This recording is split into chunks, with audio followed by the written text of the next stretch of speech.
Aqui estamos mais uma vez, dando sequência à nossa leitura do livro Eustáquio, 15 séculos de uma trajetória, livro organizado por Abel Glasser, pela orientação do espírito de Caibar Schutel. Caminho da regeneração. Então, como agora na terceira parte. Capítulo 41. A Abadia de Florença.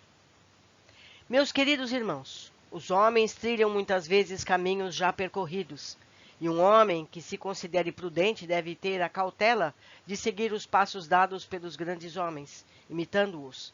Não lhe sendo possível fazê-lo, deve ao menos imitá-los em suas virtudes, pois muita coisa é aproveitada.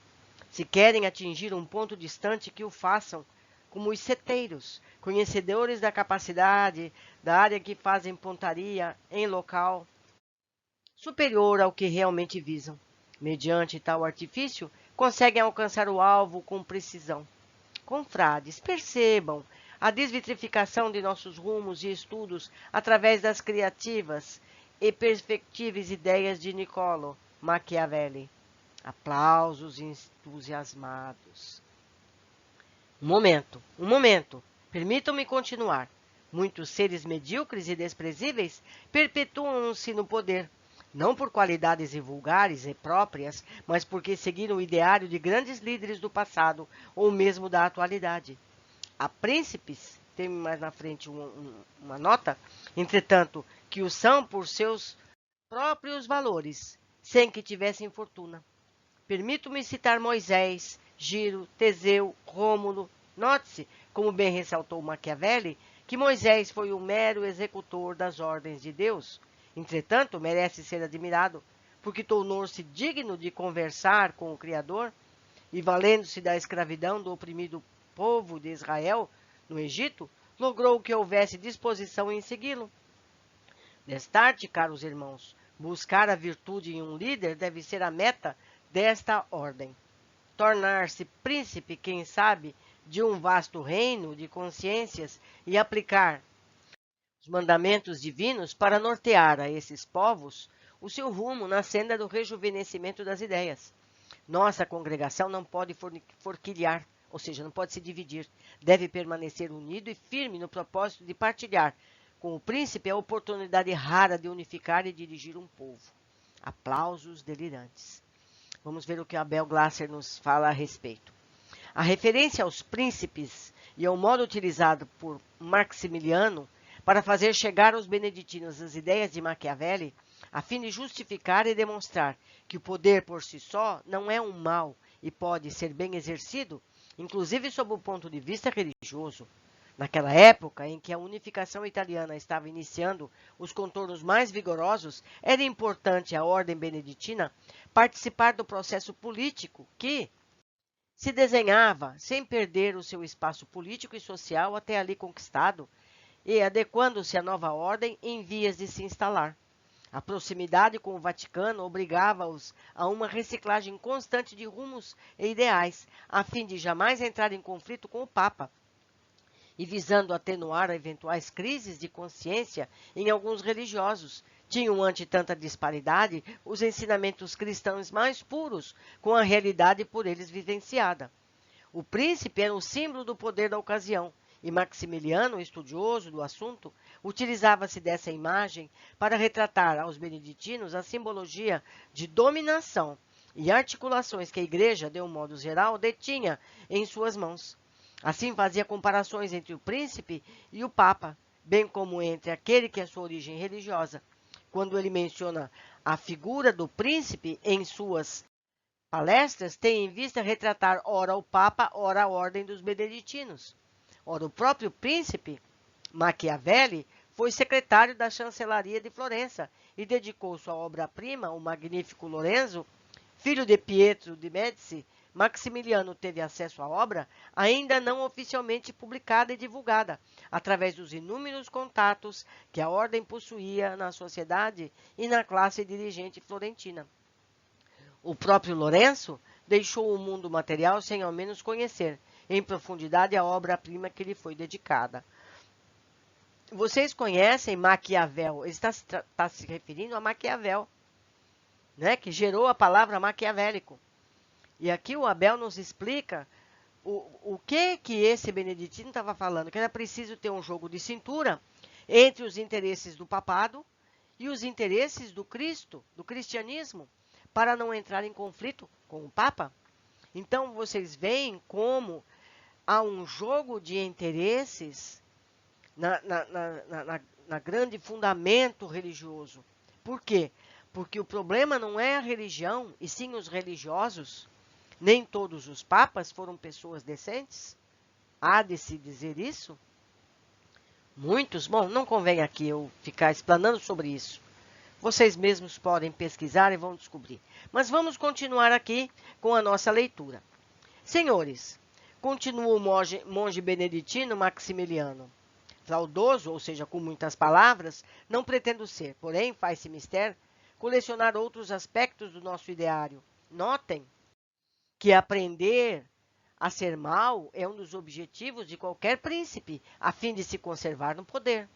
Alguns são muito liberais, outros miseráveis, abstendo-se de usar suas posses. Outros ainda são pródigos, ou rapazes, ou cruéis, ou piedosos. Alguns outros são perjuros ou leais, podem ser efeminados e até pusilânimes, truculentos ou animosos, humanitários ou soberbos.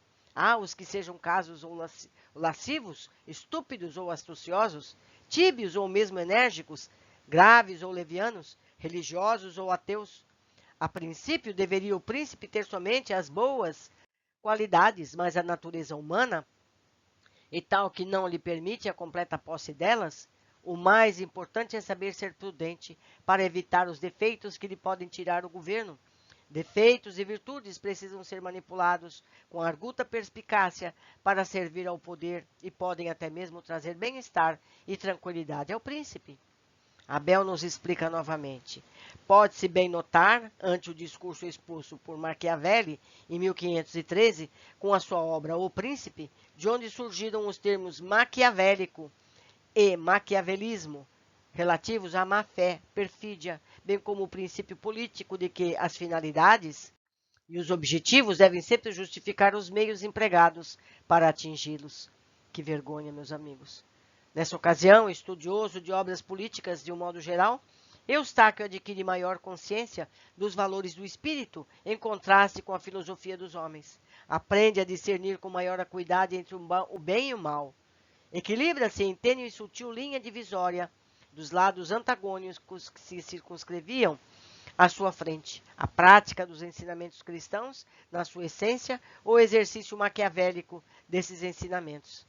Ainda com 23 anos, jovem e inexperiente, apresenta a tendência a seguir com as ideias do seu então ídolo, Niccolo Machiavelli. Evidencia-se a partir dessa reencarnação na crosta terrestre uma contínua evolução de seus conhecimentos. Cresce-lhe a cultura e o desenvolvimento intelectual, acompanhando ainda tímido, mais seguro o progresso no campo moral. Os trechos do livro O Príncipe, de Principatius, ou melhor, Principatibius, me perdoem o latim, de Nicolau Maquiavel, constantes nessa obra, podem ser localizados pelo leitor nos seus capítulos 6º, dos principados novos que são conquistados pelas armas com nobreza, e 15, das razões pelas quais os homens, e sobretudo os príncipes, são louvados e vituperados. Então, meus amigos, quem quiser um pouco mais de cultura, procure a obra e se complete com isso. É importante, é cultura, e a cultura faz parte de nossa evolução. Mas vamos continuar com o livro. Enfim, estimados confrades, quem não tem defeitos, vícios, todos temos. Dentro das fronteiras de nossa ordem, podemos admiti-los, mas nunca essa confissão dolorosa deverá atingir o mundo exterior. Ordenemos nossas ideias de acordo com a realidade, pois que a ficção serve apenas para instruir os incautos. Podemos ser considerados interna corporis, por vezes cruéis, truculentos, soberbos, astuciosos, enérgicos e até lascivos. Aos fiéis, no entanto, seremos sempre castos religiosos, liberais, piedosos, leais e, porventura, pródigos. Somos os amigos do povo, somos os seus irmãos, os verdadeiros mandatários de Deus. Conforme a necessidade do momento, podemos até assumir alguns de nossos defeitos, até colocá-los em prática. mas uma imagem de integridade deve ser a base de nossa ordem religiosa, como uma autêntica liderança entre os florentinos. Ai, meu Deus, como é tão humano essa conversa, não é? Até hoje é assim. Antes que terminasse seu discurso em face da relevância do tema apresentado, Maximiano é interrompido pelo prior. E qual seria o momento apropriado para admitirmos os nossos erros? Sempre que o interesse o determinar, explicou melhor. Quando houver necessidade de ser mal, lembremos de Maquiavel e seus sábios ensinamentos. Haveremos de sê-lo. Os defeitos, preclara o irmão, trazem-nos muitos resultados satisfatórios e positivos. Não se pode agir somente dentro da virtude, pois perderíamos parcela considerável de poder. Poderia ser a ruína de nossos domínios. Ser mal, entretanto, exige cautela. Nós saberemos, em última instância, quando assim estivermos agindo e qual ganho estaremos obtendo. Outros, alheios à nossa congregação, certamente não têm essa noção prática de lucrar com os próprios desmandos. Partilhemos os nossos próprios defeitos. Não os temos, devemos bem utilizá-los. Afinal, não somos todo virtude. Logo, necessitamos construir nosso ideário dentro dos padrões reais. Conhecer os escritos de Maquiavel nos será extremamente positivo. Precisamos saber lidar com nossos defeitos, camuflá-los até, se essencial, prosseguindo com nossos ideais cristãos de modo virtuoso e por uma boa finalidade, que é atingir a perfeição do espírito e conquistar um lugar ao lado do Criador. Que importam os meios a serem utilizados se os fins certamente nobres o justificarão? Alguns desvios, frutos da realidade do homem, vivenciados até mesmo pelo príncipe, são inerentes aos nossos espíritos. Compreendendo essa virtude e manipulando-a em prol do bem comum, ofertaremos tranquilidade e quietez aos nossos fiéis. Eu me lembro Jesus dizendo que sois túmulos caiados de branco. Ou seja, por fora é muito lindo, muito limpinho, por dentro é podridão. Não é? Então é o que ele está pregando. Nós temos que parecer virtuosos, mas por dentro podemos utilizar de atos não confiáveis, que não se pode dizer, não se pode contar em favor de um bem maior. Será que é assim mesmo? Mas vamos continuar.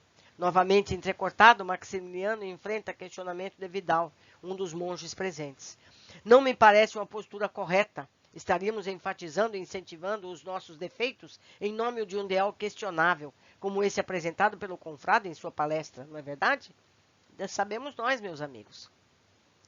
Antes que continuasse, o prior interfere e dita: em verdade, estimado companheiro Vidal, não há nenhum contraste entre as ideias expostas por nosso estudioso Maximiliano e os postulados dessa ordem, unificados por São Bento há tantos anos.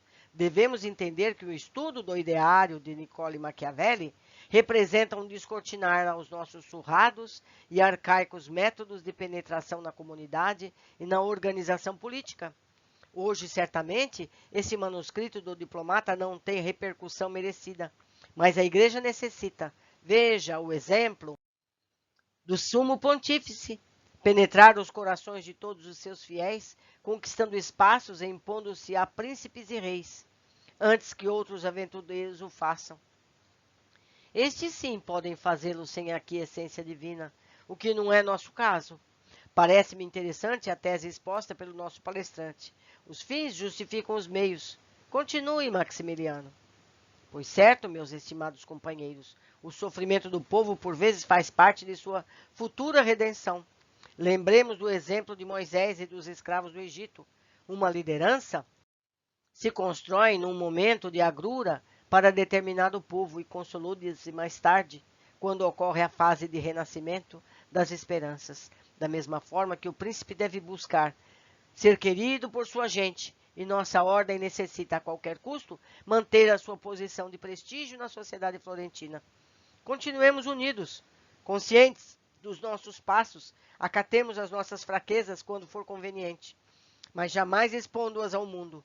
Acertemos o nosso trilhar rumo à consolidação de nossa força política e fixemos as bases para o futuro, associados aos grandes líderes e buscando a unificação do Estado florentino. Encabecemos as aspirações do príncipe.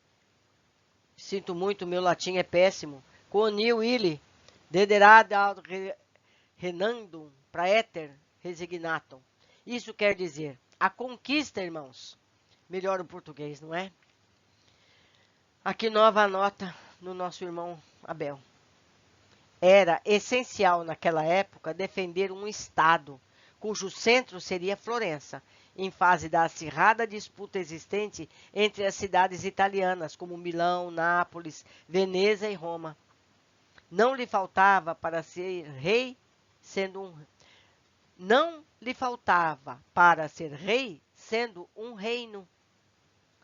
Era uma vibrante ovação, coroa de êxito o discurso de Maximiliano, um dos mais jovens e estudiosos monges da abadia, que se encanta com a obra-prima de Maquiavel. O prior admira o seu trabalho, decide enviá-lo a Roma para continuar o aprendizado e transmitir os seus conhecimentos a respeito de política e filosofia. À sombra do seu longínquo passado, quando esteve à frente de uma abadia no século VIII, desenha-se em seu perfil ambicioso e sectário. Meus amigos, esse capítulo precisa ser lido e relido. Precisamos fazer comparações, não só com a igreja, mas também com a política. Como é que os políticos do século XX e XXI fazem? Não é exatamente assim? Mostram uma figura para o povo, mas por baixo fazem outra coisa muito diferente. Então precisamos aprender essas nuances para poder descobrir os lobos em peles de cordeiro. Um abraço carinhoso a todos. Eu os espero no nosso próximo capítulo.